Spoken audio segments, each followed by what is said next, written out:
لبوں پہ شکر ہے نور نظر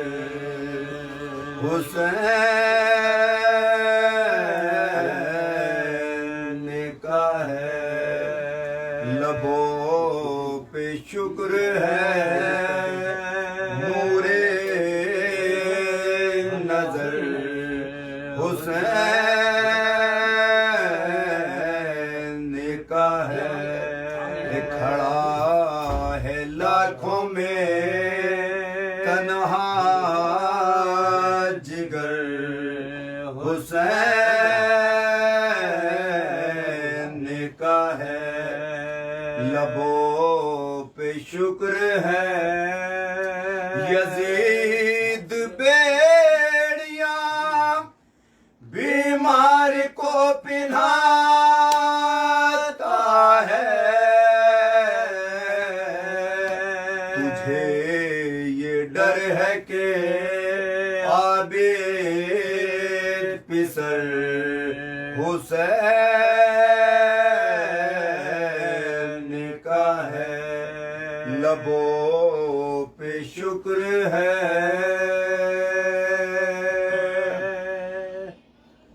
سلوات بہت بلند اللہم صلی علی محمد و آل محمد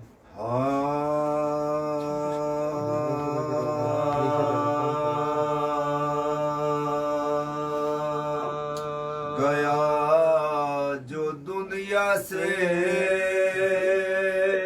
کوئی پلٹ کے آیا نہیں گیا جو دنیا سے کوئی پلٹ کے آیا نہیں سکون دنیا میں اب تک کسی نے پایا نہیں گیا جو دنیا سے بہت کیا تھا جمع مال ہم نے دنیا میں فقط عمل کے سوا ساتھ کچھ بھی پایا نہیں گیا جو دنیا سے سلوات بہت بلند اللہم صلی علی محمد و آل محمد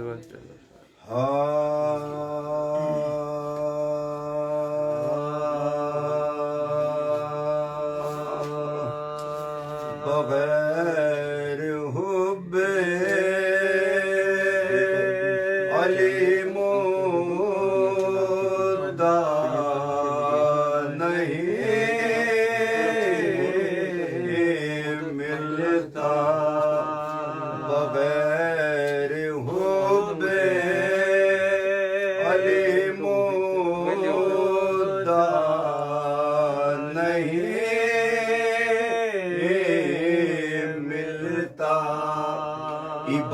عبادتوں کا بھی ہرگز صلہ نہیں ملتا بغیر حب خدا کے بندو سنو غور سے خدا کی قسم جنہیں علی نہیں ملتے خدا نہیں ملتا بغیر حب سلوات بہت بلند اللہم صلی علی محمد و آل محمد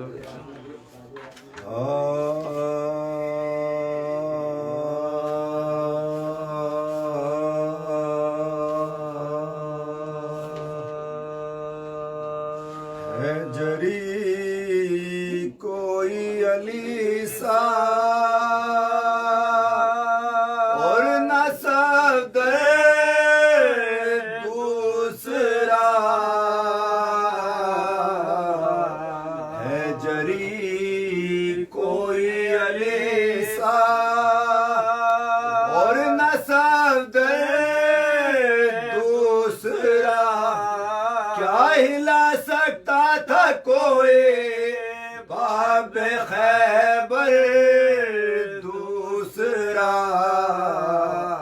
ہے جری کوئی علی سا گر علی پیدا نہ ہوتے احمد مختار کو گر علی پیدا نہ ہوتے احمد مختار کو فاطمہ کے واسطے ملتا نہ شوہر دوسرا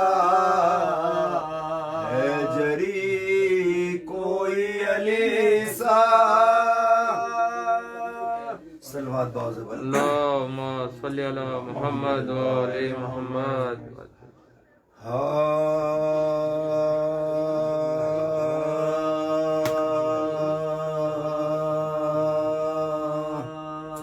کیسی قسمت نے گھڑی مولا ہمیں دکھلائی ہے ہر طرف اٹھتے جنازے کیا قیامت آئی ہے کیسی قسمت نے گھڑی مولا ہمیں دکھلائی ہے ہر طرف اٹھتے جنازے کیا قیامت آئی ہے ہو گیا بے بس زمانہ آئی ہے ایسی وبا آئیے اب تو مدد کو غیب سے شیر خدا ہو گیا بے بس زمانہ آئی ہے ایسی وبا آئیے اب تو مدد کو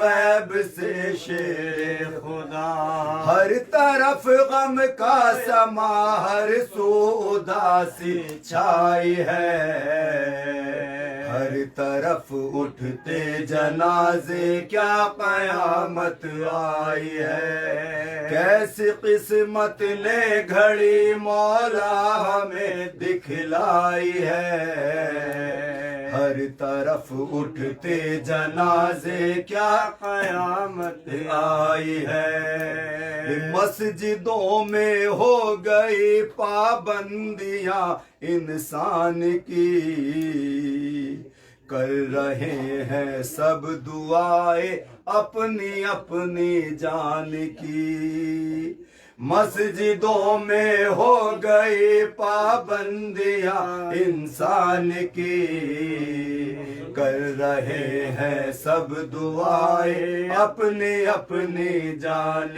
کی دیکھتے ہیں جس طرف اب موت کی پرچھائی ہے ہر طرف اٹھتے جنازے کیا قیامت آئی ہے کیسی قسمت نے گھڑی مولا ہمیں دکھلائی ہے ہر طرف اٹھتے جنازے کیا قیامت آئی ہے روٹھ بیٹھا ہے جہاں سے اب خدا لگنے لگا دنیا میں انسان سے انسان اب ڈرنے لگا روٹھ بیٹھا ہے جہاں سے اب خدا لگنے لگا دنیا میں انسان سے انسان اب ڈرنے لگا آج دنیا میں وبا آفت یہ کیسی لائی ہے ہر طرف اٹھتے جنازے کیا قیامت آئی ہے کیسی قسمت نے گھڑی مولا ہمیں دکھلائی ہے ہر ہر طرف اٹھتے جنازے کیا قیامت آئی ہے اپنے روٹھے رب کو تم اب دے منا لو مومنو کر کے توبہ اس وبا سے جان بچا لو مومنو اپنے روٹھے رب کو اب تو تم منا لو مومنو کر کے توبہ اس وبا سے جان بچا لو مومنو اس وبا نے دنیا پہ آفت عجب یہ ڈھائی ہے ہر طرف اٹھتے جنازے کیا قیامت آئی ہے کیسی قسمت نے گھڑی مولا ہمیں دکھلائی ہے ہر طرف اٹھتے جنازے کیا قیامت آئی ہے پریشان سب زمانہ کیا بیاں روداد ہو آپ کے مولا سوا اب کس سے یہ فریاد ہو ہے پریشان سب زمانہ کیا بیاں روداد ہو آپ کے مولا سوا اب کس سے یہ فریاد ہو ہر طرف مشکل ہر طرف میں مشکلوں کی سب یغافت آئی ہے ہر طرف اٹھتے جنازے کیا قیامت آئی ہے کیسی قسمت نے گھڑی مولا ہمیں دکھلائی ہے ہر طرف اٹھتے جنازے کیا قیامت آئی ہے پریشان سب زمانہ کیا بیاں روداد ہو آپ کے مولا سوا اب کس سے یہ فریاد ہو ہر طرف سے مشکلوں کی سب پہ اب یہ چڑھائی ہے کیسی قسمت نے گھڑی مولا ہمیں دکھلائی ہے ہر طرف اٹھتے جنازے کیا قیامت آئی ہے کیسی قسمت نے گھڑی مولا ہمیں دکھلائی ہے کوئی بھوکا سوئے نہ کرتے ہیں مولا ہم دعا کوئی غم میں روئے نہ کرتے ہیں مولا ہم دعا کوئی بھوکا سوئے نہ کرتے ہیں مولا ہم دعا کوئی غم میں روئے نہ کرتے ہیں مولا ہم دعا وقت نے انسان پہ کیسی یہ آفت ڈھائی ہے ہر طرف اٹھتے جنازے کیا قیامت آئی ہے کیسی قسمت نے گھڑی مولا ہمیں دکھلائی ہے ہر طرف اٹھتے جنازے کیا قیامت آئی ہے واسطہ دیتے ہیں یا رب ہم تجھے شبیر کا اس وبا سے تو بچا لے واسطہ بے شیر کا واسطہ دیتے ہیں یا رب ہم تجھے شبیر کا اس وبا سے تو بچا لے واسطہ بے شیر کا پورے عالم پر وبا یہ موت بن کر چھائی ہے ہر طرف اٹھتے جنازے کیا قیامت آئی ہے کیسی قسمت نے گھڑی مولا ہمیں دکھلائی ہے ہر طرف اٹھتے جنازے کیا قیامت آئی ہے دیتا ہے یا رب شمیم اب کربلا کا واسطہ بخش دے شہ کے عزاداروں کی اب تو سب خطا دیتا ہے یا رب شمیم اب کربلا کا واسطہ بخش دے شہ کے عزاداروں کی اب تو سب خطا یہ بیان لکھ کر دعا میرے لبوں پر آئی ہے کیسی قسمت نے گھڑی مولا میں دکھلائی ہے سورہ فاتحہ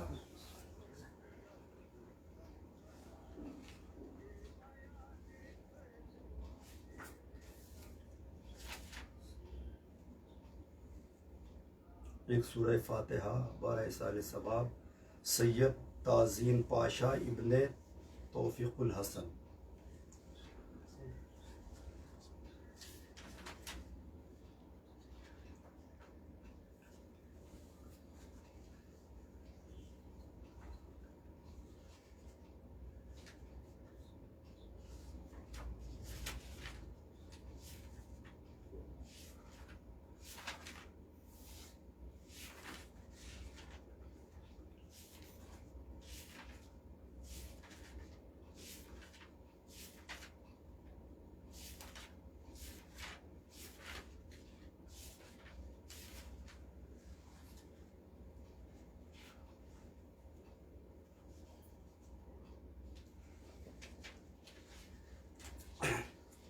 صلوات باز اللہم صلی علی محمد وآل محمد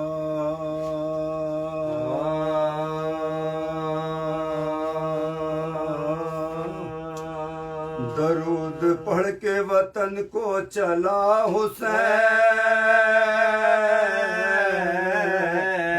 کلا درود پڑھ کے وطن کو چلا حسین کلا قریب پہنچی مدینے کے جب رسول کیا تو اپنے ہاتھوں پہ زینب نے رکھے سر کے بعد کہا مدینے سے کلثوم نے بران جو ملا کہا مدینے سے کلثوم نے بران جو ملا لٹا کے آئے ہیں زہرا کے ہم گھرانے کو نہ کر قبول تو ہم بے کسوں کے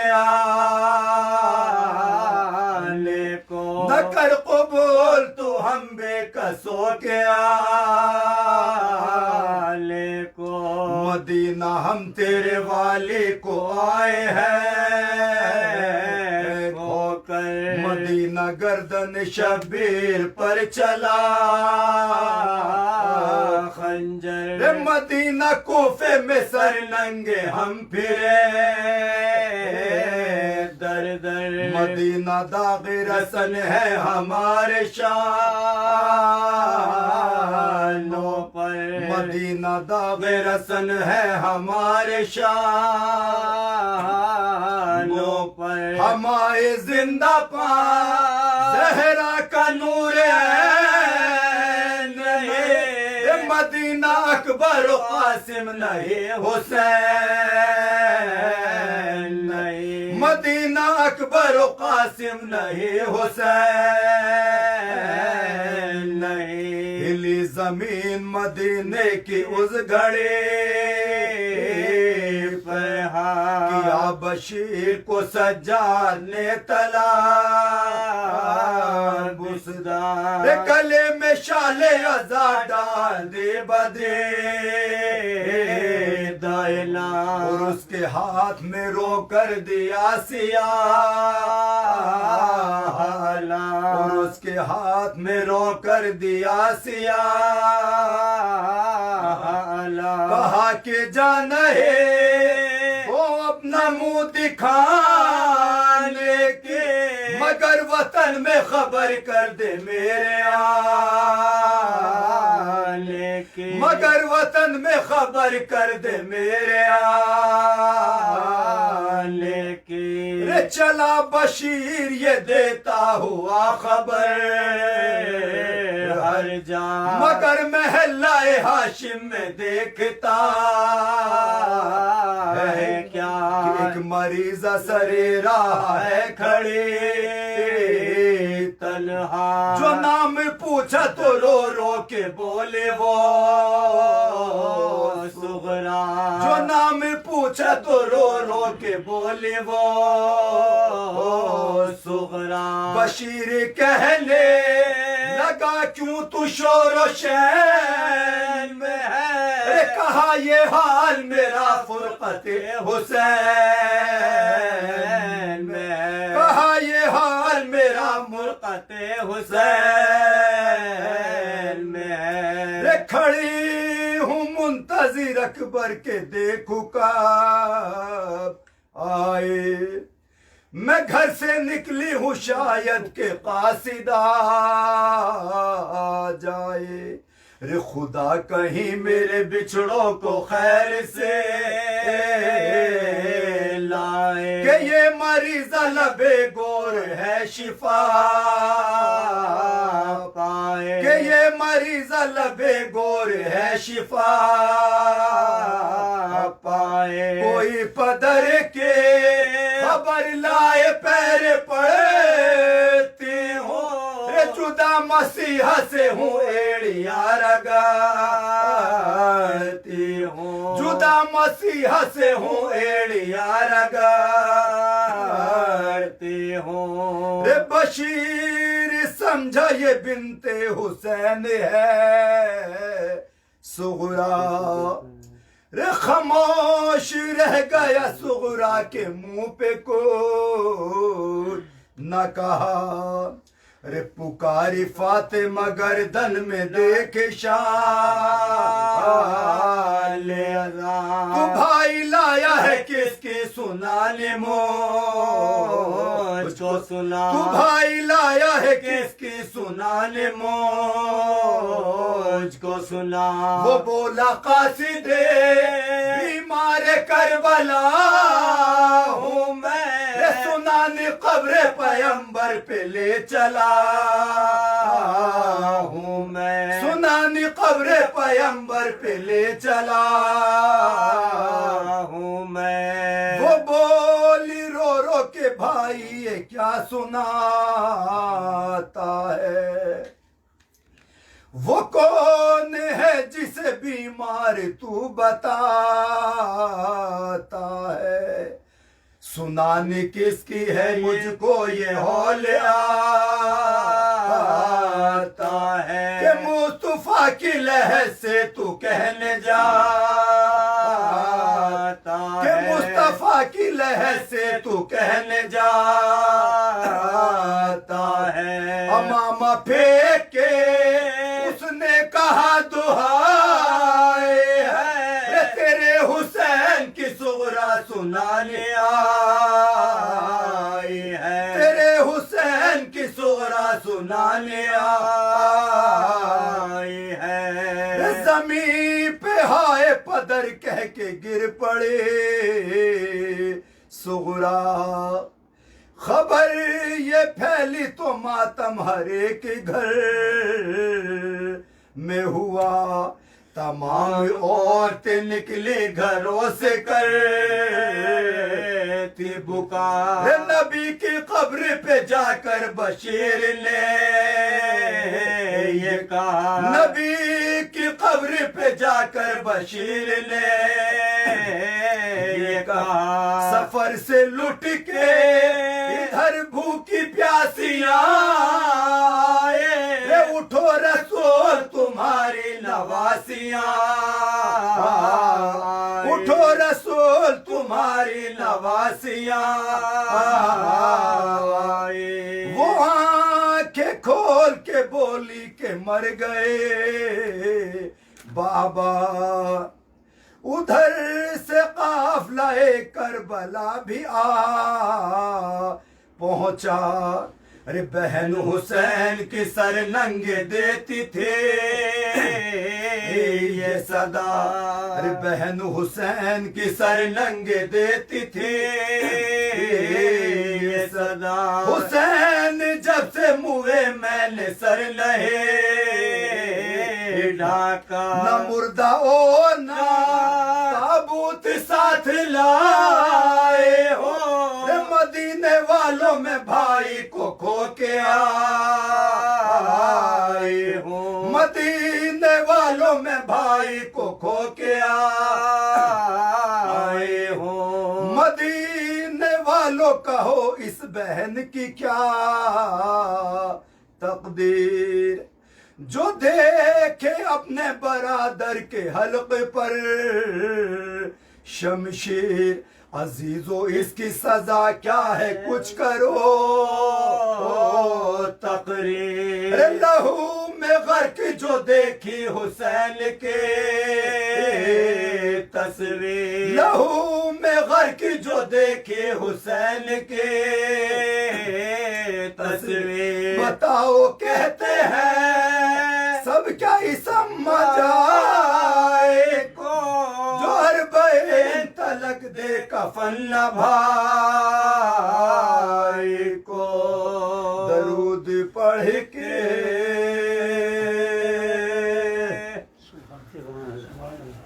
میں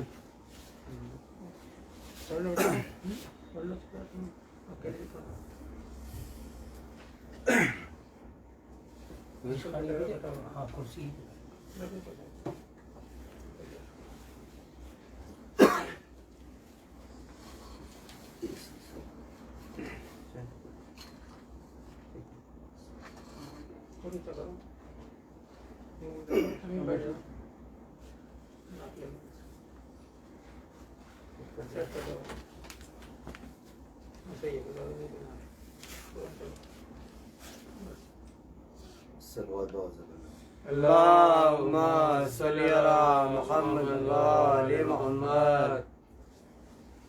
مومن حضرات، یہ اصال ثواب کی مجلس ہے،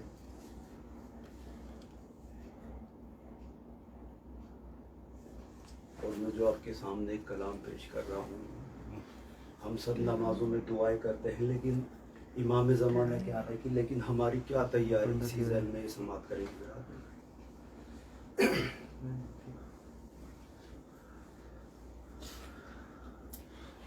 کر لو کچھ اب تیاری، غیب سے مولا آئیں گے، کر لو کچھ اب تیاری، غیب سے مولا آئیں گے، ہونا کچھ پھر دشواری، غیب سے مولا آئیں گے، فاطمہ زہرا کی ہو دعا، شہ کے ماتم دار ہو تم، فاطمہ زہرا کی ہو دعا، شہ کے ماتم دار ہو تم، پھر کیوں نمازیں چھٹتی ہیں شہ کے جب غم خوار ہو تم، پھر کیوں نمازیں چھٹتی ہیں شہ کے جب غم خوار ہو تم، لگتی ہے دنیا کیوں پیاری، غیب سے مولا آئیں گے، کر لو کچھ اب تیاری، غیب سے مولا آئیں گے،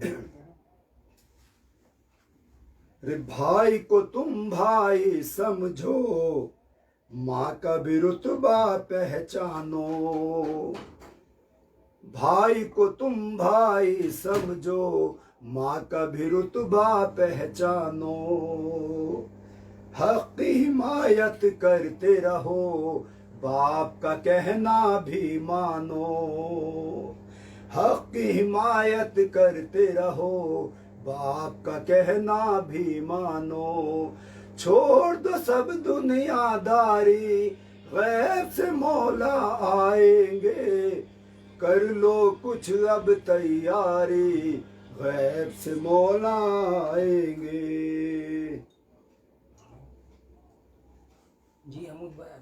حضرات سب اپنے ہر انسان تمنائیں رکھتا ہے، کیا کیا رکھتے ہیں، سماعت کریں حضرات، لیکن ایک عزادار کو کیا تمنا ہونی چاہیے، سماعت کریں حضرات، کہ محلوں کے سب خواب میں ہو، قبر کا تم کو فکر نہیں، محلوں کے سب خواب میں ہو، قبر کا تم کو فکر نہیں، غیبت کرتے رہتے ہو، لب پہ قرآن کا ذکر نہیں، غیبت کرتے رہتے ہو، لب پہ قرآن کا ذکر نہیں، چھوڑ دو سب دنیا داری، غیب سے مولا آئیں گے، کر لو کچھ اب تیاری، غیب سے مولا آئیں گے۔ حضرات اس ٹائم گلا ساتھ نہیں دے رہا بالکل، میں گزارش گزار ہوں جناب مولانا عمر سلطان جاٹوی صاحب کا کہ وہ زیر ممبر ہوں اور اپنے فضائل و مصائب سے سامعین کو نوازیں۔ اللہم صلی علی محمد و آل محمد۔ ایک سانس میں ساری اسی میں نکل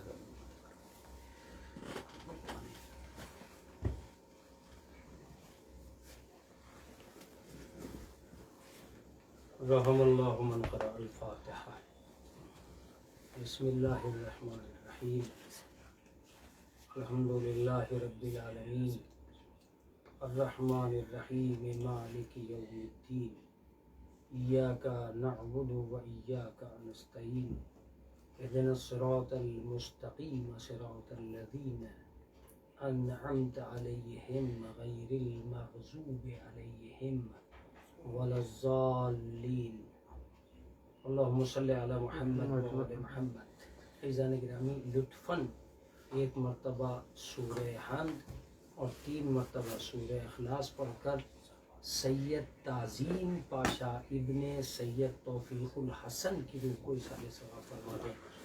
بسم اللہ الرحمن الرحیم، الحمدللہ رب العالمین، الرحمن الرحیم، مالک یوم الدین، ایاک نعبد و ایاک نستعین، اہدنا الصراط المستقیم صراط الذین انعمت علیہم غیر المغضوب علیہم ولا الضالین۔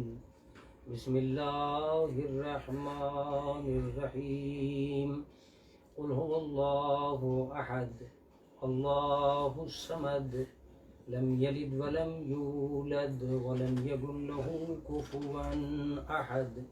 بسم اللہ الرحمن الرحیم، قل هو اللہ احد اللہ الصمد لم یلد ولم یولد ولم یکن له کفوا احد۔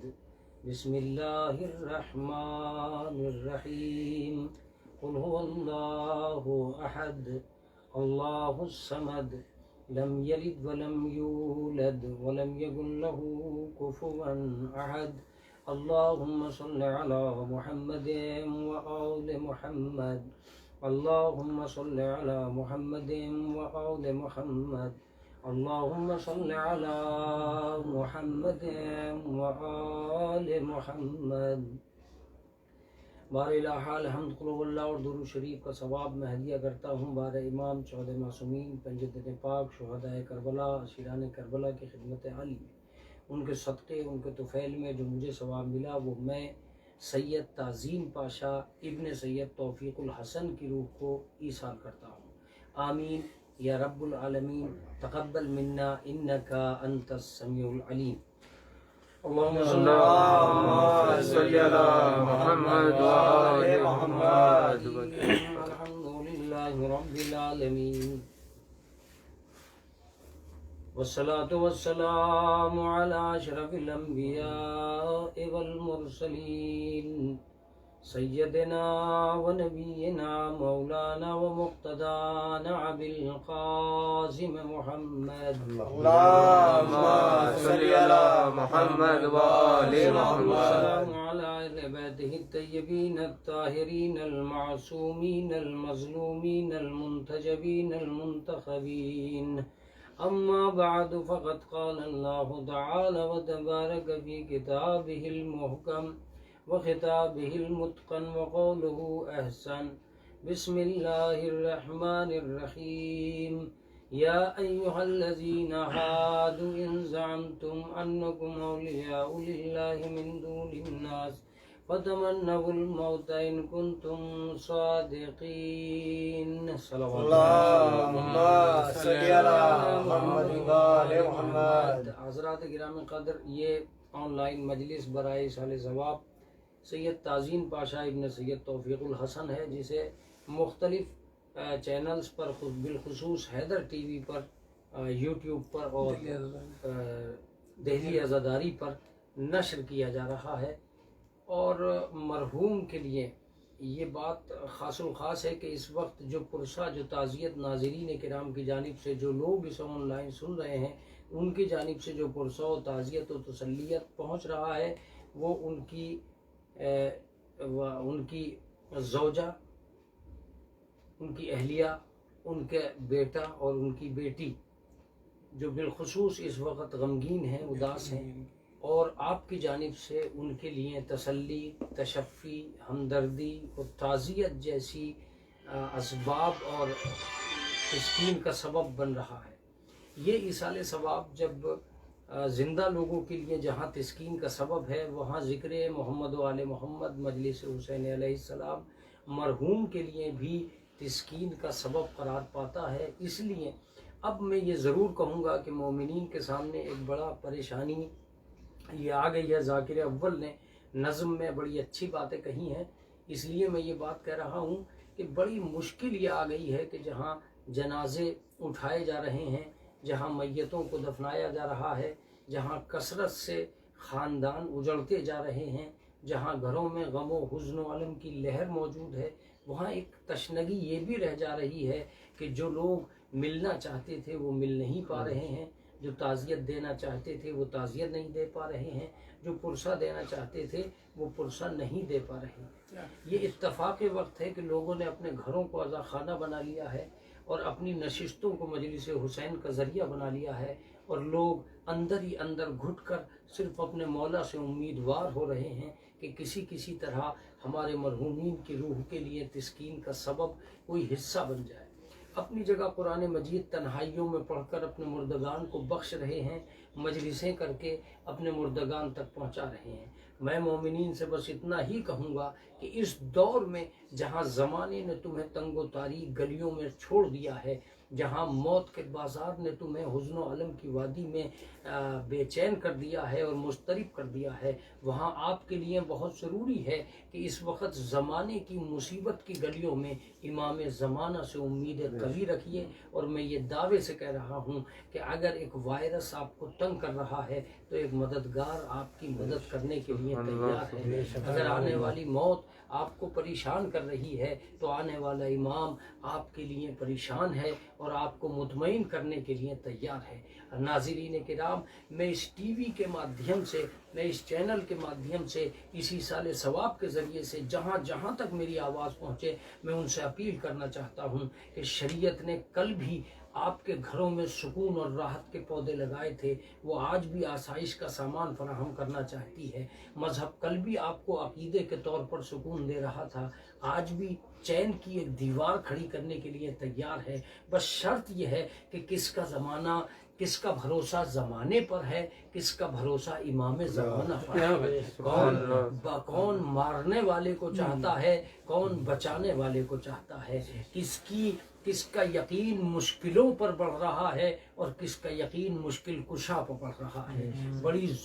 بڑا زور اس بات پہ دیا جا رہا ہے کہ قیامت آ جائے گی، مگر یقین اس بات پہ آ رہا ہے کہ قیامت سے پہلے امامت آ جائے گی۔ اگر امامت پہلے آ گئی تو قیامت کوئی شے نہیں رہ جائے گی۔ میں ایک لفظ کہوں گا، اگر آج امام زمانہ کا لطف کرم عام ہو جائے تو قیامت جیسی مصیبت کچھ بھی نہیں رہ جائے گی۔ بلکہ میں سامعین کرام سے یہ کہنا چاہتا ہوں، مومنین کرام سے یہ عرض کرنا چاہتا ہوں، یہ گزارش کرنا چاہتا چاہتا ہوں ایک ادنا سا طالب علم ہونے کے باوجود کہ آج بھی امام کا لطف و کرم اور فیض یہ ہے کہ وہ غائب ہونے کے باوجود آنے والی قیامت کو روکے ہوئے ہیں۔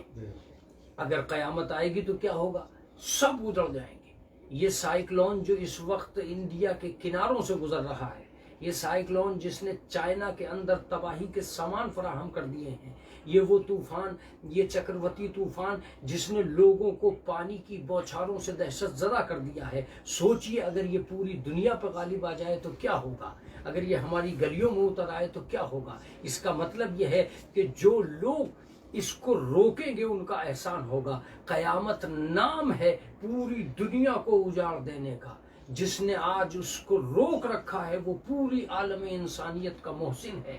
میں کہتا ہوں کہ اس امام کا جب غائب میں یہ احسان ہے کہ اس نے قیامت کو روک رکھا ہے، جب وہ حاضر ہو جائے گا تو ہر مصیبت کو روک دے گا۔ یہی وجہ ہے کہ رسول اسلام فرماتے ہیں کہ امام زمانہ کی دعائیں کرو، ان کے آنے کی دعائیں کرو۔ ہمارے ہر امام نے کہا ہے کہ ظہور امام کی تعجیل کے لیے دعائیں کرو۔ وجہ یہ ہے کہ یہ مصیبت کا دور امن میں بدل جائے گا، یہ مصیبت کا دور امن میں بدل جائے گا، یہ ظلم و تشدد کا دور عدل میں بدل جائے گا۔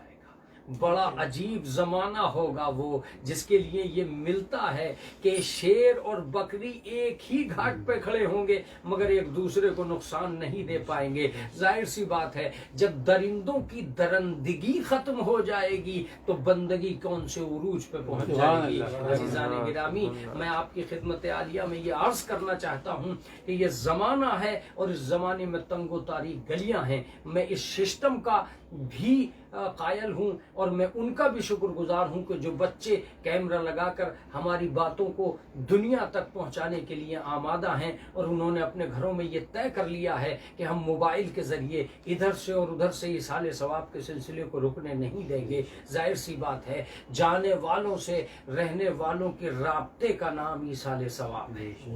جو ہماری دنیا سے دور جا چکے ہیں ان تک ہدیے پہنچانے کا نام ایصال ثواب ہے۔ اگر ہم اپنی جگہ سے بٹھا کر اسے قدرت کے حوالے کر دیں تو میں ایک لفظ اس مجلس کے مادھیم سے اور اس مجلس کے ذریعے سے دنیا تک پہنچانا چاہتا ہوں۔ جب انسان کی طاقت قدرت کی طاقت کے حوالے ہو جاتی ہے اور قدرت کے حوالے ہو جاتی ہے تو وہ دوگنی ہو جاتی ہے۔ اور اس کی ایک دلیل یہ ہے کہ انسان نماز پڑھتا ہے زمین پر، قدرت کا کمال اسے اٹھا کے لے جاتا ہے آسمان پر۔ اس کا مطلب یہ ہے کہ انسان میں یہ طاقت نہیں تھی کہ نماز کو آسمان تک پہنچا سکے، قدرت کا کمال تھا کہ اس نے جھک کے بندے کی بندگی کو اٹھایا۔ الصلاۃ معراج المومن، نماز مومن کی معراج ہے۔ اس کا مطلب یہ ہے کہ عمل کو اٹھانا انسان کا بس کا روگ نہیں ہے، قدرت کا کمال ہے۔ آدمیت کی بلندی ہمارا نتیجہ نہیں ہے، آدمیت کی بلندی قدرت کا نتیجہ ہے۔ اور شاید مجلس بن جائے گی جب میں اپنے اس لفظ کو آپ تک پہنچاؤں گا کہ اسی لیے پروردگار عالم نے نیچے کے پست لوگوں کو اوپر لانے کے لیے بلندیوں سے کچھ اشخاص کو نیچے بھیجا تھا تاکہ ہر آدمی کو اوپر آنے کا موقع مل جائے۔ اور اب آواز آتی ہے قرآن کی، انتم الاعلون ان کنتم مومنین، تم ہی بلند ہو اگرچہ مومن ہو۔ اس کا مطلب یہ ہے کہ دنیا کا سامان بلند نہیں کرتا ہے، دل میں بسا ایمان بلند کرتا ہے۔ عزیزان گرامی، میں جس آیہ کریمہ کو آج ایک ایسے شخص کے لیے کہ جسے ہمیں سید تازین پاشا کو ایصال ثواب کی اس مجلس کے لیے، ہمیں اس کے خانوادے کی تسلی و تعزیت کے لیے جس آیہ کریمہ کو میں نے عنوان کلام قرار دیا ہے، میں یہ نہیں چاہتا ہوں کہ عنوان کلام کے طور پر میری یہ بات آن لائن صرف موبائلوں کی دنیا میں بند رہ جائے یا ٹی وی کے فوکس میں آ کے ختم ہو جائے۔ نہیں، میں یہ چاہتا ہوں کہ بڑا اچھا موقع ہے آپ سے باتیں کرنے کا، بڑا اچھا موقع ہے اس وقت تسلی سے سننے والوں تک مفہوم شریعت کو پہنچانے کا۔ اس لیے میں آپ سے یہ عرض کروں گا کہ اس وقت بہترین وقت ہے، دنیا رکی ہوئی ہے، آپ اپنی شریعت کو چلنا سکھا دیجئے. آپ اپنے گھروں میں ہیں عبادتوں کو بلندیاں بخشنا سکھا دیجئے. آج آپ کے بچے آپ کی آغوش میں بیٹھے ہیں, انہیں کلمہ پڑھنا سکھا دیجئے. وہ بچے جنہیں ہم کل ڈھونڈتے پھرتے تھے اور وہ کسی طرح ضروریت کے آنگن سے ہمارے قریب ہی نہیں آ رہے تھے, آج وہ قریب بیٹھے ہیں, انہیں ولایت کی گھٹی پلا دیجئے. انہیں ناد علی کا حصار عطا کر دیجئے. جسے کوئی چیز یاد نہیں تھی اسے یاد کرائیے. میں کہتا ہوں کہ کل آپ اپنی اولادوں کو ترقی کے حوالے کر رہے تھے, آج اپنی اولادوں کو قرآن کے حوالے کر دیجئے. آپ اپنے بچوں کو بچاتے رہیں گے تو طاقت کمزور پڑ جائے گی. اگر آپ نے اپنے بچوں کو قدرت کے حوالے کر دیا تو طاقت مضبوط ہو جائے گی. میں ایک ہی لفظ کہوں گا, آج آپ کی تمناؤں میں یہ نہیں ہونا چاہیے کہ وائرس کدھر سے آ رہا ہے. آج کی تمناؤں میں یہ ہونا چاہیے کہ دعاؤں کا زور کتنا ہوتا جا رہا ہے. آج آپ یہ مت سوچئے کہ ہمارا سامان کتنی حفاظت کر رہا ہے, آج یہ سوچئے کہ آپ کا قرآن کتنی حفاظت کر رہا ہے. اپنے بچوں کو مضبوطی عطا کرنے کا وقت آ چکا ہے. علی کی طرح بستر پہ سو جائیے, پھر کوئی تلوار کاٹ نہیں پائے گی. بس ایک شخص چاہیے جو علی جیسا مزاج رکھتا ہو, شب ہجرت ننگی تلواروں میں سونے کی طاقت رکھتا ہو. اگر آپ میں یہ ہمتیں موجود ہیں تو ساری دنیا یہ کہہ رہی ہے ول پاور. ول پاور کچھ بھی نہیں ہے. ول پاور نام ہے اس طاقت کے ابھرنے کا جو بچنے اور بچانے کی نیت کر چکی ہو. ظاہر سی بات ہے ول پاور کا صحیح ترجمہ کر دیا جائے تو اسے عقیدہ کہتے ہیں. عقیدہ جو بچانے والے پہ بھروسہ پیدا کر دے اسے عقیدہ کہتے ہیں. ظاہر سی بات ہے سب سے پہلا بھروسہ اس قدرت پہ کیجئے, سب سے پہلا بھروسہ اس قدرت پہ کیجئے جس نے نمرود کی طاقت کی آگ کو جلا کر ابراہیم کو اطمینان سے بچا لیا, تاکہ دنیا کو پتہ چل جائے آگ چاہے کتنی ہی تیز کیوں نہ بھڑکے, جو خدا کا بندہ ہوتا ہے وہ بھڑکتی ہوئی آگ سے واپس آ کے بتاتا ہے دنیا کی جلائی ہوئی طاقت اور ہے, اللہ کی بچائی ہوئی قدرت اور ہے. ظاہر سی بات ہے یہ نظام قدرت تھا کہ نمرود کی طاقت کو کمزور کر کے پروردگار نے ثابت کر دیا جو ہمارے اپنے ہوتے ہیں ہم انہیں مصائب و آلام کی وادیوں میں بھی بچا کر دکھلاتے ہیں. جناب یوسف کے بھائیوں نے یوسف کو عداوت کی دنیا میں اندھے کنویں میں دھکیل دیا تھا اور اللہ کی قدرت نے یوسف سے محبت کی بنیاد پر انہیں بادشاہ مصر بنا دیا. اس کا مطلب یہ ہے کہ کبھی کبھی یہ دنیا مارنے کے سامان کرتی ہے, قدرت وہیں سے بچانے کا انتظام کرتی ہے, وہیں سے بچانے کا انتظام کرتی ہے. لہذا آج کی یہ میری مجلس نہیں ہوگی میرے ان بچوں کے لیے, میرے ان بھائیوں کے لیے, میرے ان گھر میں تڑپنے والوں کے لیے ایک گراں قدر ایک طالب علم کی طرف سے کوشش ہوگی کہ میں ان تک وہ اطمینان پہنچا سکوں جو انہیں عطا ہونے والا ہے. میں شاید اس لیے کہوں گا کہ مصائب و آلام کی تیز رو آندھیاں ہمارے گھروں میں نہ گھس جائیں, اس لیے ہم اپنی ہر بیٹی کو رخصت کرتے ہیں قرآن لے کر کہ جہاں مصائب آنے والے ہوں ہم بچائیں یا نہ بچائیں قرآن ضرور بچائے گا. ہم قرآن مجید کو اپنے گھروں میں شاید اسی لیے رکھتے تھے کہ بلائیں کم ہو جائیں جب قرآن مجید سامنے ہو. کہ آپ کو یقین نہیں آ رہا ہے میری باتوں پر؟ اگر یقین نہیں آ رہا ہے تو میں ایک لفظ کہوں گا, ان ماؤں نے جو قرآن مجید سے محبت کرتی تھیں جب اپنے بچوں کو تڑپتے ہوئے دیکھا تو قرآن کی ہوائیں دے کر اپنے بچوں کی جانیں بچا لی, تاکہ دنیا کو اندازہ ہو جائے جو قرآن باہر سے اتنا طاقتور ہو سکتا ہے وہ اگر سینے میں بس جائے تو کتنا طاقتور ہے, وہ اگر زبانوں پہ آ جائے تو کتنا طاقتور ہے, وہ اگر دماغوں میں آ جائے تو کتنا طاقتور ہے. صبح کا آغاز کیجئے تلاوت کلام مجید سے, مصیبتوں سے پار ہو جائیے قرآن مجید کو پڑھ کر, دعائیں پڑھتے رہیے, بلائیں ٹالتے رہیے. جہاں دنیا نے بلاؤں کا انتظام کر لیا ہے وہاں اللہ نے مشکل کشا کا اہتمام کر دیا ہے. عزیزو اب ایک لفظ سامنے ضرور آتا ہے اور وہ لفظ بڑا عجیب و غریب ہے.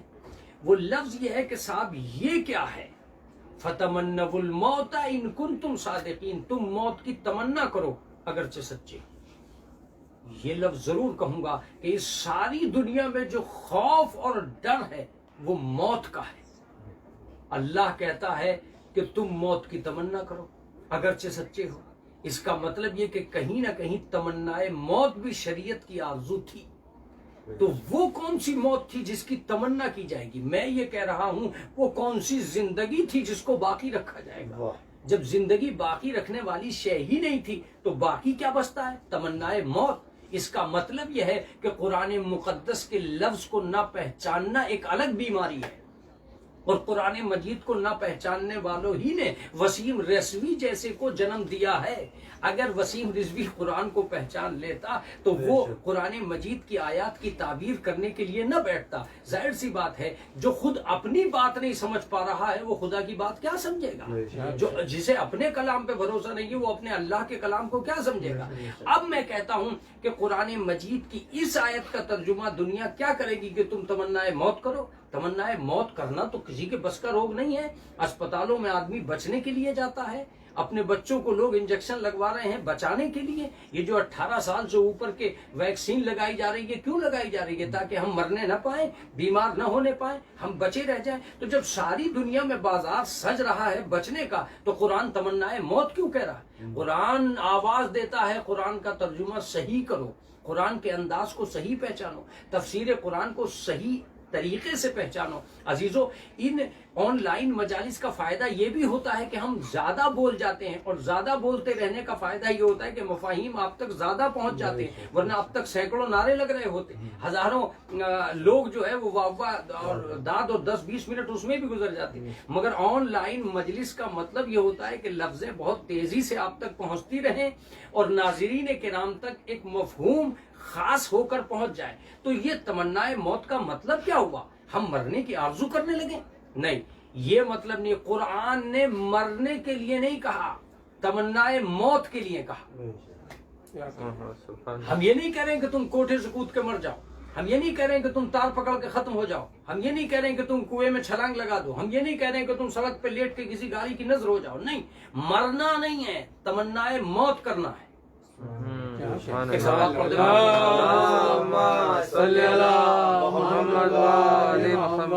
مرنا نہیں ہے، تمنائے موت کرنا ہے. تمنائے موت کا کیا مطلب ہے مولانا؟ ہم مرنے کی تمنا کریں کیوں؟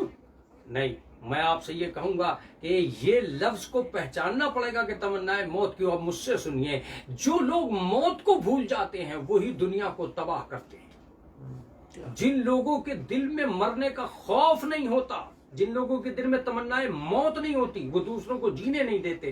قرآن نے اسی لیے کہا کہ تمہیں مرنا ہے کسی کی زمین مت چھیننا، تمہیں مرنا ہے کسی کا گھر مت اجاڑنا، تمہیں مرنا ہے غلط پروپیگنڈا مت بنانا، تمہیں مرنا ہے لوگوں کو دہشت عطا نہ کرنا، تمہیں مرنا ہے سماج کو روندنا نہیں. اس کا مطلب یہ کہ اگر سماج میں اچھے افراد پیدا ہوتے ہیں تو وہ تمنائے موت کے طفیل ہوتے ہیں، زندگی کے طفیل نہیں ہوتے. اب میں بڑی عجیب بات کہہ رہا ہوں، جو صرف جینا جانتے ہیں وہ چھیننے پہ اتر آتے ہیں، جنہیں مرنے کا یقین ہوتا ہے وہ چھوڑنے پہ اتر آتے ہیں. جنہیں مرنے کا یقین ہوتا ہے وہ چھوڑنے پہ نظر آتے ہیں، اور جنہیں صرف جینے سے محبت ہوتی ہے وہ چھیننے پہ اتر آتے ہیں. میں اس کی زندگی چھین لوں میں جیتا رہوں، میں اس کی زمین چھین لوں میں جیتا رہوں. جسے اپنی زمین کے جانے کا یقین ہوتا ہے وہ دوسرے کی زمین کیوں چھینے گا؟ اس کا مطلب یہ ہے کہ تمنائے موت زندگی کی زلفوں کو سنوارنے کے لیے ایک اہم ترین امر تھا. اس لیے قرآن نے کہا تم سچے ہو تو تمنائے موت کرو. اب ایک چیز جو قرآن مجید کے ذریعے سے ہمیں پہچاننا ہوگی وہ یہ کہ کیا دھرتی پہ کوئی آدمی ایسا اترا ہے جس نے مرنے کی تمنا کی ہو؟ یہ ہے وہ عنصر جب تک قرآن مجید کو تصور نہیں مل سکتا، تعبیر نہیں مل سکتی، جب تک ہم ایک ایسے شخص کو نہ ڈھونڈ لیں جس نے زندگی میں تمنائے موت کی ہو. تو سنیے، دنیا پہ مرنے والا کوئی نہیں ملے گا آپ کو، صرف اور صرف ادھر ادھر کی دنیا پہ مرنے والا کوئی نہیں ملے گا. ہاں، رضائے حق ایک ایسی شے ہے، دین اسلام ایک ایسی شے ہے، شریعت اور آرزو مذہب ایک ایسی شے ہے جس پر انسان مرنے کو چاہتا ہے. اس کا مطلب یہ کہ رضائے حق کی خاطر ہی صحیح لوگ مرنے کے لیے تیار ہوں. تو کوئی ایسا ہے جو دنیا میں رضائے حق کی خاطر ہی صحیح ایک لشکر بنا کے چلا ہو کہ ہم مرنے جا رہے ہیں؟ آپ کو کہیں نہیں ملے گا. صرف ایک قبیلہ تھا جس نے ایک لشکر تیار کیا, بچوں کا, بوڑھوں کا, جوانوں کا, اور یہ لشکر تیار کرتے ہی اعلان کیا نحن نصیر المنایا, ہم موت کے مسافر ہیں. یہ امام حسین علیہ السلام سے پوچھیے کہ یہ اعلان کیوں کر رہے ہیں کہ ہم موت کے مسافر ہیں. اس کا صریحی مطلب یہ کہ حسین گھر سے نکلے ہی مرنے کے لیے ہیں, موت کے لیے حسین گھر سے نکلے ہیں. بہت سے لوگوں کو یہ میری بات سمجھ میں نہیں آ رہی ہوگی, مگر اس وقت سمجھ میں آ جائے گی جب امام کا قول سامنے آئے گا کہ ہم موت کے مسافر ہیں. مولا یہ اعلان کیوں کر رہے ہیں کہ ہم موت کے مسافر ہیں؟ کہ دنیا میں پتہ تو چلے کہ ایک لشکر ایسا بھی ہے جو رضائے حق کی خاطر مرنے کے لیے نکلا ہے. اب قرآن مجید کی آواز کو پوچھئے کہ قرآن کہتا ہے کہ تم تمنائے موت کرو. اس نے زمین پہ مدینے میں کھڑے ہو کر اعلان کر دیا جب ولید کا خط آیا انا للہ و انا الیہ راجعون, ہمیں اللہ ہی کی طرف سے آئے ہیں اور ہم اللہ ہی کی طرف جانے والے ہیں. حسین ولید کے خط پہ آنے پہ یہ جملہ کیوں کہہ رہے ہو کہ تمہیں نہیں پتا؟ اب وقت آ گیا ہے کہ ہم یہ سمجھا سکیں کہ موت کسے کہتے ہیں. شاید میں ابھی بھی آپ تک بات کو پہنچا نہیں پا رہا ہوں, لیکن بہت قریب میں پہنچ جائے گی. حسین علیہ السلام کی زندگی کے دو رخ تھے, ایک آسمان سے مدینے تک کا تھا اور ایک مدینے سے کربلا تک کا تھا. بڑا عجیب سفر تھا. آسمان سے نیچے آئے تھے تاکہ دنیا کو جینا سکھا سکے, مدینے سے کربلا گئے تھے تاکہ دنیا کو مرنا سکھا سکے.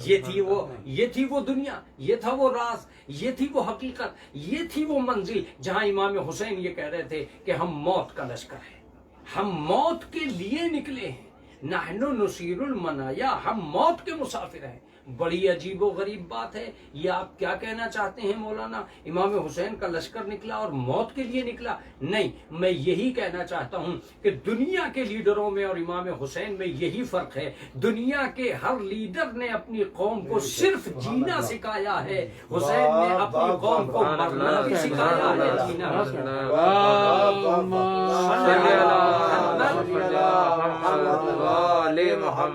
امام حسین علیہ السلام نے اپنی قوم کو جینا بھی سکھایا ہے اور مرنا بھی سکھایا ہے. میں بڑی عجیب بات کہہ رہا ہوں, دنیا کا لیڈر اپنی قوم کو جینا سکھا کر نہ بچا سکا, حسین اپنی قوم کو مرنا سکھا کر بچا گئے. بہت عجیب بات کہہ رہا ہوں. میں ایک لفظ اس لیے بھی کہنا چاہتا ہوں کہ اس قوم کو دنیا کی کوئی طاقت نہیں مٹا سکتی. جس کا لیڈر, جس کا قائد, جس کا رہبر, جس کا معصوم امام اس کو مرنا سکھا کر گیا ہے. آج کی دنیا یہ سوچ رہی ہے کہ ہم توپوں کے مقابلے پر رکھ کر شیعت کو ختم کر دیں گے. میں ببانگ دوحل ٹی وی سے کہہ رہا ہوں کہ یہ ممکن ہی نہیں ہے. جس کے پیچھے دعائے فاطمہ زہرا کام کر رہی ہو اس کو مٹایا نہیں جا سکتا. آج تک دنیا نے انہدام جنت البقیع کے اندر ایک لفظ دیکھا ہے کہ دنیا نے قبر کی اینٹیں مٹائی ہیں, لفظ جنت ختم نہیں کر سکے جو فاطمہ نے عطا کیا تھا. اس کا مطلب یہ ہے کہ جو چیز فاطمہ عطا کر دیتی ہے اسے مٹایا نہیں جا سکتا. تو اس قوم کو ختم اس لیے نہیں کیا جا سکتا کہ یہ مرنا جانتی ہے. امام حسین علیہ السلام عمر سعد سے کہتے ہیں کہ عمر سعد اگر دنیا کو مرنا ہی ہے تو کیوں نہ وہ موت تلاش کی جائے جس میں شہادت کے آثار موجود ہیں. ذرا سوچئے گا, اس کا مطلب یہ کہ دنیا میں مرنے والوں کی دو قسمیں پائی جاتی ہیں. بے مقصد زندگی کے جنازوں کو لے کر جو آدمی زندگی میں گھومتا رہتا ہے وہ ہلاکت کی موت مرتا ہے, اور جو با مقصد زندگی گزار کر اپنی آخری انجام کو پہنچتا ہے وہ شہادت کی موت مرتا ہے. ظاہر سی بات ہے کربلا کے اندر دونوں مر رہے تھے, یزیدی بھی مر رہے تھے اور حسینی بھی دنیا سے جا رہے تھے, لیکن ہر حسینی لفظ شہادت سے موسوم ہو رہا تھا اور ہر یزیدی ہلاکت کی ٹوکری میں جا کے گر رہا تھا. ظاہر سی بات ہے ہلاکت کے مزبلے پہ گرنا بے مقصد زندگی کا کام ہے اور شہادت کے نتیجے پہ پہنچنا با مقصد حیات کا کام ہے. امام حسین کہتے ہیں کہ مرنا تو سب کو ہے, تو پھر کیوں نہ شہادت کی موت مرا جائے. اس کا مطلب یہ کہ بڑا فرق ہوتا ہے تمنائے موت کی آرزو میں بھی. عزیزو, یہ اب میں شاید آپ کو بہت قریب کر دوں گا. دنیا کے ہر انسان سے جدا کر دیا کربلا کے لوگوں کو امام حسین نے، بے شک، تاکہ بے شک۔ تمنائے موت کی ایک تفسیر ہو سکے کہ آپ کو وہ بات یاد نہیں ہے۔ اور آج میں کہتا ہوں ناظرین کرام، جب اس بات پر غور کیجئے گا آپ کو محسوس ہوگا کہ ایک طالب علم کی محنت اپنی جگہ کامیاب ہے یا نہیں ہے۔ ذرا سوچئے، دنیا میں کوئی ایسا چچا لا سکتے ہیں جس نے اپنے بچے سے یہ پوچھ لیا ہو کہ تیرے نزدیک موت کیسی ہے؟ آہا، سبحان اللہ۔ دنیا کا کوئی چچا آپ کو ایسا نہیں ملے گا جو اپنے بچے سے یہ پوچھ بیٹھا ہو کہ تیرے نزدیک موت کیسی ہے۔ مگر دنیا کا ایک مہان چچا ایسا تھا جس نے جناب قاسم جیسے بھتیجے سے پوچھا، ما عندک الموت، میرے لال تیرے نزدیک موت کیسی ہے؟ ایک عجیب ہے، دنیا اپنے بھتیجوں سے پوچھ رہی ہے تیری زندگی کیسی چل رہی ہے، یہ عجیب چچا ہے جو یہ پوچھ رہا ہے کہ تیرے نزدیک موت کیسی ہے۔ وجہ ایک ہی ہے، امام حسین یہ کہنا چاہتے ہیں کہ سنو، ہم زندگی کے تیور سمجھا چکے، اب موت کے ہنر سکھانے جا رہے واہ، ہیں، واہ، واہ، اب موت کا منظر دکھانے جا رہے ہیں۔ اس لیے ہم نے کہا کہ بیٹے یہ بتا کہ تیرے نزدیک موت کیسی ہے۔ میں یہ کہوں گا ضرور کہ ایک مہان چچا تھا جس نے یہ سوال اپنے بھتیجے سے کر لیا، اور وہ اہل بیت کے گھرانے ہی کا چچا ہو سکتا تھا جو یہ سوال کرے کہ تیرے نزدیک موت کیسی ہے۔ یہ امام جناب قاسم کا بھی کمال تھا کہ بغیر چکھے بتایا کہ شہد سے زیادہ میٹھی ہے۔ واہ، واہ، واہ۔ بغیر چکھے، ابھی چکھا نہیں تھا، بغیر چکھے بتایا کہ شہد سے زیادہ میٹھی ہے۔ کیوں ایسا کر دیا جناب قاسم نے؟ شاید دنیا کو پیغام دینا چاہتے تھے جناب قاسم کہ میٹھی ہونا کسی لذت کی بنیاد پر نہیں ہے، مرکز کی بنیاد پر ہے۔ میٹھی ہونا کسی چیز کی بنیاد پر نہیں ہے، میٹھی ہونا کسی موقع کی بنیاد پر ہے۔ سنو، جب میں نے یہ کہا کہ موت میٹھی ہے تو میں نے دنیا تک یہ پیغام بھی پہنچایا کہ کہیں نہ کہیں کڑوی ہے۔ اس کا مطلب یہ کہ اگر آدمی امام حسین کے ساتھ ہے تو موت میٹھی ہے، اگر یزید کے ساتھ ہے تو موت کڑوی ہے، اگر حسینی مزاج ہے تو موت میٹھی ہے، اگر یزیدی مزاج ہے تو موت کڑوی ہے۔ یزیدیوں کو موت آئے گی کڑواہٹ کے ساتھ، حسینیوں کو موت آئے گی مٹھاس کے ساتھ۔ یہی وجہ ہے کہ رسول اسلام فرماتے ہیں کہ جب ظالم اس دنیا سے جاتا ہے تو اس کے جسم سے روح ایسے نکلتی ہے جیسے کسی تاروں والے کپڑے کو کسی جھاڑی پر ڈال کر کھینچا گیا ہو، اور جب مومن کی روح دنیا سے جاتی ہے تو وہ ایسے نکل جاتی ہے جیسے پھول سے خوشبو برآمد ہو رہی ہو، جیسے پھول سے خوشبو نکل رہی ہو۔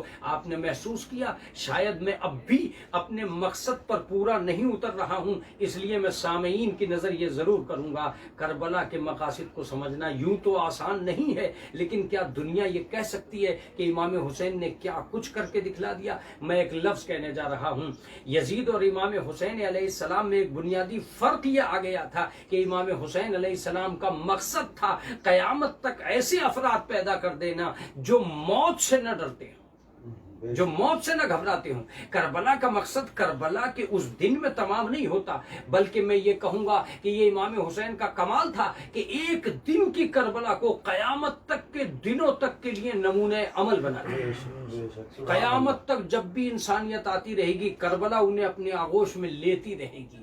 اگر محبت ہے تو حبیب کی طرح جینا سیکھو، اگر جوانی ہے تو علی اکبر کی طرح زندہ رہنا سیکھو، اگر بچپنا ہے تو علی اصغر کے حوصلے لے کر آگے بڑھو، اگر آپ خاتون ہیں تو زینب و ام کلثوم پہ نظر کرو، اگر آپ ماں ہیں تو رباب جیسی ماں بننے کی آرزو کرو۔ ہر طبقے کو، ہر زندگی کو کربلا میں سجا کر قیامت تک کے لیے امام حسین علیہ السلام نے ایک نمونہ عمل بنا دیا۔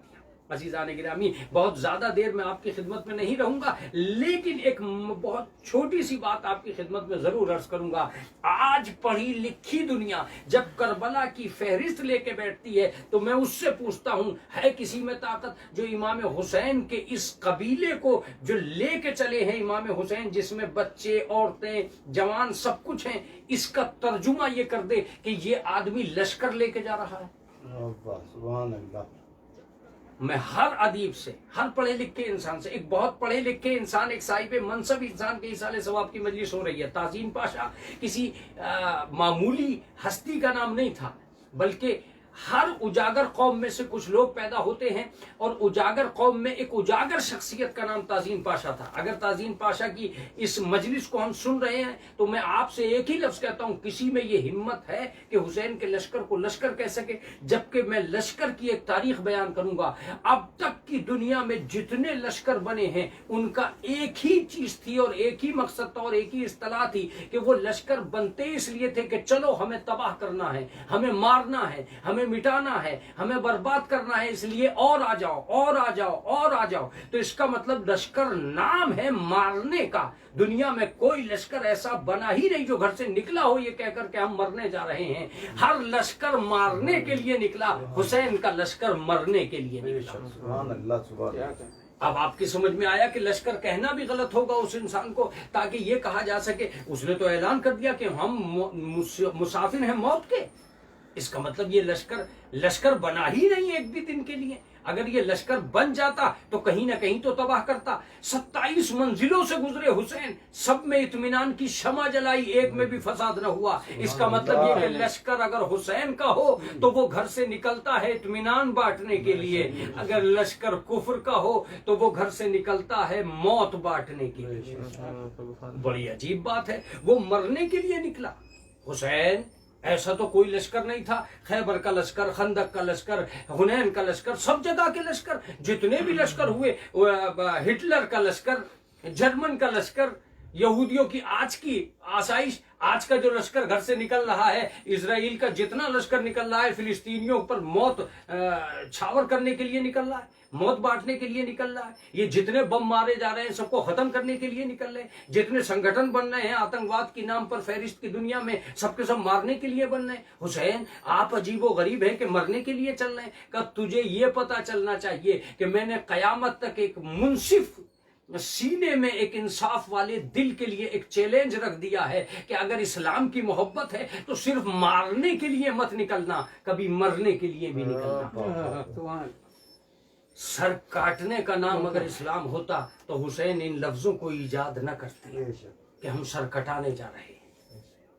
امام حسین کا وہ قول کہ اگر اسلام اور دین و شریعت کا بچنا اسی بات پر محمول کرتا ہے کہ انہیں میرا سر کٹا ہوا چاہیے تو آؤ تلواروں اور میرا سر کاٹ دو، فیا سیوف خذینی، آؤ تلواروں میرا سر لے جاؤ۔ اس کا مطلب یہ کہ امام حسین کا مقصد یہ تھا کہ اسلام کی محبت کا ایک دن تو انسان کے اندر ایسا ہونا چاہیے جب گھر سے نکلے سر کٹانے کے لیے۔ تو اب جتنے بھی یہ لشکر نکل رہے ہیں، چاہے وہ افغانستان میں ہوں، چاہے توران میں ہوں، چاہے کوئی اور پیدا ہونے والے ملک میں ہوں، ان کے نکلتے ہی کربلا ان کا دامن پکڑ کے کہے گی اگر سر کاٹنے کے لیے نکلے ہو تو تم اور ہو، سر کٹانے کے لیے نکلے ہو تو تم اور ہو۔ اب تک جتنے لوگ ہیں سر کاٹنے کو اسلام کہہ رہے ہیں، حسین نے کربلا میں سر کٹانے کو اسلام بنا دیا۔ اس کا مطلب یہ ہے کہ اگر میں یہ لفظ کہوں تو کمزور نہیں ہوگا، حالانکہ یہ میری اپنے الفاظ ہیں، میں مفکرین کی دنیا میں صرف اصلاح کے لیے یہ لفظ کہہ رہا ہوں، یہ میرے اپنے الفاظ ہیں۔ اگر کربلا ہی نہ ہوتی تو دنیا کو پتہ ہی نہ چلتا کہ فساد کسے کہتے ہیں اور جہاد کسے کہتے ہیں۔ سبحان اللہ۔ آج ساری دنیا ان سے پریشان ہے جنہوں نے سر کاٹے، سر ان کا چکرا رہا ہے جنہوں نے سر کاٹے ہیں، اور مصیبت ان پہ پڑ رہی ہے جو سر کٹانے کے لیے تیار تھے۔ اس کا مطلب یہ کہ بڑا فیصلہ کن ماحول پیدا کرنا ہوگا کہ اسلام سر کاٹنے کا نام نہیں، اسلام سر کٹانے کا نام۔ امام حسین سے پوچھو کہ ہم موت کے مسافر ہیں، کیا بہترین انداز کا لشکر تھا کہ جو طاقت کی دنیا کو بھی یہ لفظ نہ دے سکا، جو ایک وقت کے لیے الزام لگا دے کہ میں طاقت بڑھانے پہ تلا ہوا ہوں۔ توجہ دیجیے گا، بڑا فرق تھا۔ یزید گھبرا کے کہتا تھا لشکر بڑھاؤ، اور حسین اطمینان سے کہتے تھے لشکر گھٹاؤ۔ اس کا مطلب یہ کہ جو اپنے لشکر کو مسلسل گھٹا رہا تھا، دنیا کا کوئی کرنل، کوئی جنرل ایسا نہیں ہو سکتا جو یہ لکھ دے کہ حسین کا مقصد یہ تھا کہ وہ طاقت سے ٹکرانا چاہتا تھا۔ جو اپنی طاقت کو گھٹانے پہ تلائے وہ لڑنے نہیں جا رہا تھا، وہ سر کٹانے جا رہا تھا، وہ موت کے مسافر بننے جا رہے تھے۔ یہ اور بات ہے کہ وادی مقتل میں کھڑے ہو کر حسین نے کچھ ایسے سورما پیدا کر دیے جنہوں نے قرآن مجید کی کی آیت کا ترجمہ کر دیا. کون ہے جو گھر سے نکل کے یہ کہے کہ میں تمنائے موت رکھتا ہوں، لیکن ایسے لشکر کو کیا تم بھول جاؤ گے جو صبح سے شام تک یہی تمنا کرتا رہا پہلے میں مر جاؤں، پہلے میں شہید ہو جاؤں. زہیر نے کہا پہلے میں چلا جاؤں، حبیب نے کہا پہلے میں چلا جاؤں، جناب ہلال بن نافع بجلی الکوفی نے کہا پہلے میں چلا جاؤں، حر نے کہا پہلے میں چلا جاؤں، حر کے بیٹے نے کہا پہلے میں چلا جاؤں. اب آپ کو محسوس ہوا کہ اس کائنات کے اندر اگر امام حسین علیہ السلام کا لشکر دیکھو تو جہاں دنیا اسپتال تک یہ کہنے کے لیے تیار نہیں ہے کہ پہلے میں مر جاؤں، وہاں حسین کے لشکر میں صبح سے شام تک لائن لگی ہے کہ پہلے ہم چلے جائیں تاکہ دنیا کو پتہ چل جائے. یہ وہ لوگ ہیں جو تمنائے موت کرتے ہیں، اور جیسے ہی انہوں نے تمنائے موت کی اعلان کر دیا قرآن مجید نے کہ یہی سچے ہیں. ان کنتم صادقین، اگر تم سچے ہو تو موت کی تمنا کرو. یہ ہے وہ بہترین نظام. میرا موضوع موت بھی نہیں ہے، میرا موضوع تمنائے موت ہے. اس لیے میں سامعین پر زور دے رہا ہوں، ناظرین پر زور دے رہا ہوں کہ آپ محسوس کیجئے اس انسان کو جس نے کربلا تک آتے آتے وادی تمنائے موت میں اتنی جولانی پیدا کر دی تھی کہ وہ بچہ جو حرکت بھی نہیں کر سکتا تھا اس کے اندر تمنائے موت کا شغف اتنا پیدا ہوا کہ اس نے خود کو جھولے سے گرا دیا.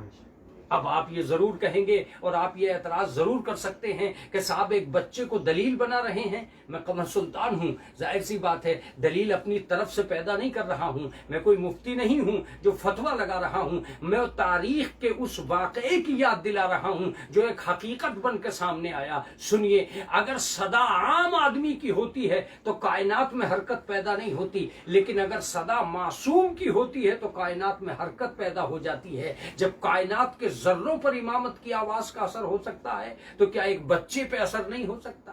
نہیں، شاید میں اب بھی کمزور ہوں اپنی بات میں. امام حسین نے یہ کہا تھا ہے کوئی جو میری مدد کرے، اس کا مطلب اس کائنات کی ہر شے کے لیے یہ لفظ تھا، ہے کوئی جو میری مدد کرے. کائنات پوری کی پوری کائنات نے لبیک یا سیدی و مولائی کہا. جناب علی اصغر نے جھولے سے گر کے بتایا اگر عام بچہ ہوتا تو شاید آواز نہ دیتا، مگر امام بچہ تھا. کیا فضیلت نکل کے آئی ہے، وہ امام بچہ تھا. اب یہاں میں دو چار لفظیں آپ کو ضرور کہوں گا کہ یہ امام حسین کا کمال تھا. جہاں یزید کے جوان نہ پہنچے وہاں حسین نے اپنے بچوں کو پہنچا دیا. ان کے فضائل نہیں گنے جاتے جو اس لشکر کے جوان تھے، امام حسین کے بچے کے فضائل گنے جاتے. چھوٹے سے بچے کی کیا فضیلت ہو سکتی ہے؟ ایک فضیلت تو یہی ہے کہ اس نے اپنے آپ کو جھولے سے گرایا اور یہ ثابت کر دیا کہ علی کسی بھی دور کا علی ہو وہ اپنے بچپنے ہی سے کامیاب ہے. نہیں، میں شاید لفظ کو کمزور کر گیا ہوں. اگر پہلا علی جھولے میں کامیاب تھا کلہ ازدر چیرنے میں تو یہ آخری علی ہے جو حسین کی مدد کرنے کے لیے تیار ہے. اگر جھولے میں دادا کی شجاعت عام ہو سکتی ہے تو جھولے ہی میں پوتے کی شجاعت بھی عام ہو سکتی ہے. اور فرق اتنا ہے کہ وہ مدینے کا علی تھا، یہ کربلا کا علی. فرق اتنا ہے کہ وہ مدینے کا علی تھا، یہ کربلا کی علی ہے. اور میں ایک لفظ اور کہوں گا، اگر اس کعبے کے علی نے رسول کے ہاتھوں پہ آ کر کمال کر دیا تو اس کربلا کے علی نے حسین کے ہاتھوں پر آ کر کمال کر دیا. میں اتنا لفظ کہوں گا، وہ نبوت کی گواہی ہاتھوں پہ آ کر دے رہا تھا، یہ امامت کی گواہی ہاتھوں پہ آ کر دے رہا تھا. کیا بہترین جملہ ہے کسی انسان کا جو اس نے اپنی کتاب میں لکھا ہے. وہ لکھتے ہیں کہ علی اصغر کا کمال یہ ہے، کمال شجاعت علی اصغر کا یہ ہے کہ دنیا کا ہر بہادر گھوڑے پر سوار ہو کر آتا ہے، یہ معصوم کے ہاتھوں پہ میدان میں آیا ہے. کوئی نہیں تھا جو معصوم کے ہاتھوں پہ میدان میں آئے. عزیزان گرامی، تمنائے موت وہ عنصر ہے جہاں سے آپ، ہم اور سب اس منزل پہ جا سکتے ہیں جہاں انسانیت کے لیے امن و سکون، راحت، آرام اور عیش و عشرت کی زندگی ہو سکتی ہے. اگر گھر میں یہ تمنا کر لوں کہ صرف مجھے جینا ہے تو میں گھر میں کسی کو نہیں جینے دوں گا. لیکن اگر گھر میں مجھے یہ آرزو ہو جائے کہ اس گھر میں رہنے والا نہیں ہوں، مجھے تو مرنا ہے، تو میں سب کو سکون سے رہنے دوں گا. جسے اپنے گھر سے اتنی محبت ہوگی ہی نہیں کہ تجھے اس گھر میں رہنا ہے، تجھے تو جانا ہے. شاید یہی وجہ تھی کہ اپنے گھر میں امام علی نقی نے قبر بنائی تھی تاکہ دنیا کے ہر رہنے والے کو سبق مل جائے کہ مکان چھوٹ کے جو منزل آتی ہے اس کا نام قبر ہوتا ہے. امام علی نقی اپنی قبر کے پاس بیٹھ کر قرآن مجید پڑھا کرتے تھے تاکہ دنیا کو پتہ چل جائے وہ دیواریں جو چھوٹنے والی ہیں ان سے محبت نہیں ہوتی، وہ دیوار جو ملنے والی ہوتی ہے اس سے محبت ہوتی ہے۔ عزیزان گرامی، کائنات کا کون آدمی ہے جو اس دنیا سے جائے گا نہیں؟ ہاں یہ ضرور ہے کہ آج ایک بیٹا تڑپ رہا ہے کہ میرا باپ چلا گیا، ایک بیٹی غمزدہ ہے کہ میرا باپ چلا گیا، ایک اہلیہ یہ کہہ رہی ہے کہ میرا ساتھی چلا گیا۔ آج اس کا سہارا کون ہے؟ پردیس میں میت اٹھی، مجھے عاقل بھائی نے بتایا کہ اس پردیس میں بھی یہ کمال کی بات تھی کہ کرونا وائرس کے دور میں بھی بہت سارے حمایتی تھے جو قریب آ گئے۔ میں ان سے یہی کہوں گا کہ کیا آج کربلا یاد نہیں آ رہی ہے کہ اس کرونا وائرس کے دور میں بھی پرسہ دینے والوں کی کمی نہیں ہے، ایصال ثواب کرنے والوں کی کمی نہیں ہے، اب بھی تسلیہ دینے والوں کی کمی نہیں ہے۔ غیروں نے یہ عہد کر لیا ہے کہ غسل و کفن دیں گے، غیروں نے یہ عہد کر لیا ہے کہ چتاؤں پہ مردوں کو ہم جلائیں گے، اپنوں نے ساتھ چھوڑ دیا ہے مگر غیروں نے مردوں کا ساتھ نہیں چھوڑا ہے۔ آج کربلا پہ آنسو بہانے کا وقت آیا ہے، آج کربلا پہ رونے کا وقت آیا ہے۔ ذرا سوچئے کہ جہاں غیروں نے غیروں کے جنازے اٹھا دیے، جہاں مسلمانوں نے ہندوؤں کی میتیں اٹھا دی، وہاں اس کو سلام کیجئے جو مسلمانوں کے گھیرے میں تھا اور اپنے باپ کا جنازہ نہ اٹھا سکا، اپنے بھائی کا جنازہ نہ اٹھا سکا، اپنے چچا کا جنازہ نہ اٹھا سکا۔ میں آپ کو یاد دلاؤں گا، آج بھی کسی کرونا وائرس میں ہوئی ہوئی موت کے ذریعے سے جب ہم قبرستان میں پہنچتے ہیں تو ہمارا رنگ پیلا نہیں پڑتا، لیکن ہائے رے سید سجاد، ہائے رے جناب سید سجاد کہ کربلا سے اس وقت گزرے جب باپ کا جنازہ خون میں لتھڑا ہوا موجود تھا اور زخمی باپ زمین پہ پڑا تھا، اور جناب امام حسین علیہ السلام کی میت کے قریب سے جناب سید سجاد کو گزارا جا رہا تھا۔ ہزاروں سلام ہو اس بیمار پر جس نے اپنے باپ کی میت کو دیکھ کے کہا، اے میرے بابا میرے ہاتھ بندھے ہیں۔ بہن میت پہ گر گئی، آواز دی، بھیا شکوہ نہ کرنا اس لیے کہ میرے سر پہ چادر نہیں ہے، اگر تیرا بدن بے کفن ہے میرا سر بے چادر ہے۔ مصیبت کا وہ کیسا دور تھا جس میں حسین آواز دے رہے تھے، اے بنی ہاشم کے بچوں میرے علی اکبر کا جنازہ نہیں اٹھتا۔ شاید یہی وجہ تھی میرے عزیزوں کہ پردیس میں بھی جنازوں کا اہتمام ہوا، لیکن ہائے کربلا کے مسافر اس دنیا سے رخصت ہوئے لیکن اس عالم میں رخصت ہوئے۔ عزیزو، اب ایک مسئلہ ہے کہ کسی بھی انسان کے انتقال پر اس کے گھر آنے والوں کا تاتا بن جاتا ہے، لیکن اہل بیت مدینے تک یہ شکایت کرتے چلے آئے، سب کچھ ہو گیا ہمارے گھر کوئی پرسہ دینے نہیں آیا۔ عزیزو، ایک دستور پایا جاتا ہے میرے وطن جارچا میں اس کو لے کر بہت مسائل پڑھتا ہوں، لیکن آج آپ کی خدمت میں عرض کر رہا ہوں کہ مرنے والے سال میں جتنی موتیں ہوتی ہیں جب پہلی عید آتی ہے تو ہر آدمی اس کے گھر پرسے کو جاتا ہے، اس لیے کہ اسے اپنا عزیز یاد آئے گا، اس لیے کہ عید آ گئی۔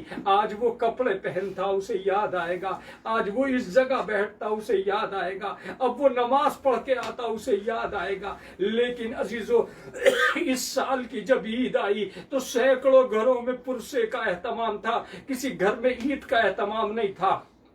ذرا سوچئے کیا ہوا ہوگا کربلا میں جب امام حسین علیہ السلام کے انتقال کے بعد زینب مدینے پہنچی، پہلی عید آئی، جناب زینب اپنے گھر سے اٹھی، سید سجاد کو لیا، جناب فضہ کو لیا، جناب ام کلثوم کو لیا، چلو ہم ام البنین کو پرسہ دینے کے لیے جائیں گے۔ اب جو ام البنین کے گھر پہنچے کیا دیکھا کہ خاندان سمیت ام البنین زمین پر بیٹھی ہیں۔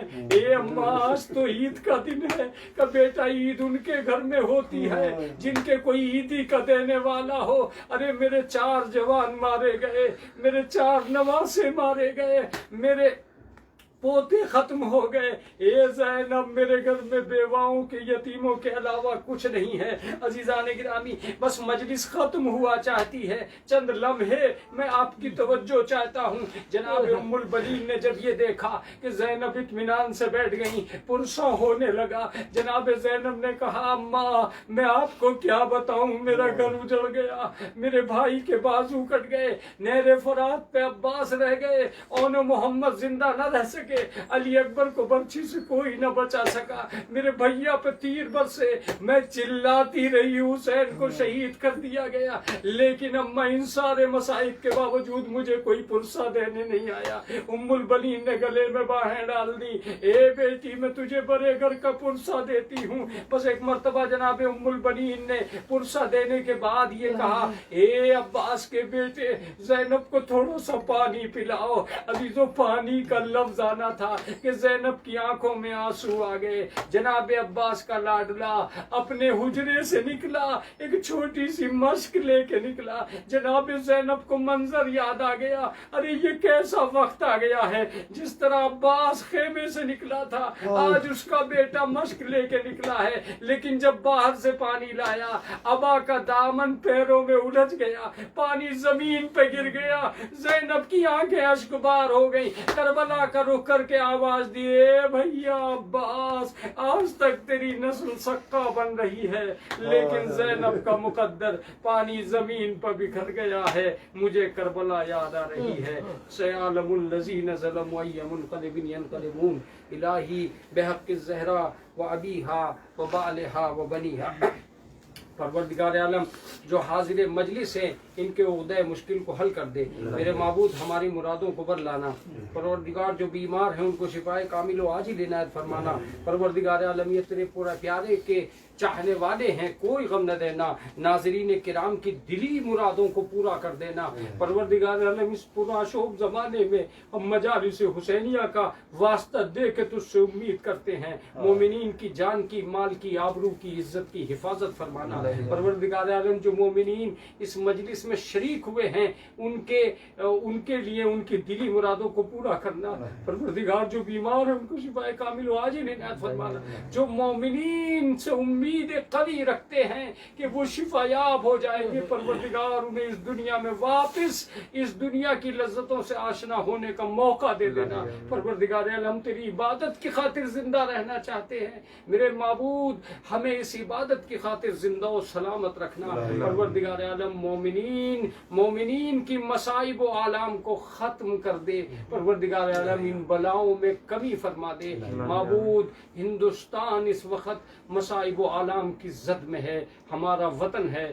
ہم اس ٹی وی کے ذریعے سے تجھ سے دعا گو ہیں اپنے اپنے گھروں میں بیٹھ کے کہ ہمیں اس کورونا وائرس کی بلا سے محفوظ رکھنا. آمین یا رب العالمین. امام زمانہ کے ظہور میں تاجیل فرمانا. ایک مرتبہ سورہ حمد اور 3 مرتبہ سورہ اخلاص پڑھ کر مرحوم سید تعظیم پاشا ابن سید توفیق الحسن کی روح کو اصال ثواب فرما دیں. بسم اللہ الرحمن الرحیم. الحمد للہ رب العالمین الرحمن الرحیم مالک یوم الدین. ایاک نعبد و ایاک نستعین. اهدنا الصراط المستقیم صراط الذین انعمت علیہم غیر المغضوب علیہم ولا الضالین. بسم اللہ الرحمن الرحیم. قل هو اللہ احد اللہ الصمد لم یلد ولم یولد ولم یکن له کفوا احد. بسم اللہ الرحمن الرحیم. قل هو اللہ احد اللہ الصمد لم یلد ولم یولد ولم یکن له کفوا احد. بسم اللہ الرحمن الرحیم. قل هو اللہ احد اللہ الصمد لم یلد ولم یولد ولم یکن له کفوا احد. اللهم صل علی محمد وآل محمد. اللهم صل على محمد وآل محمد. اللهم صل على محمد وآل محمد.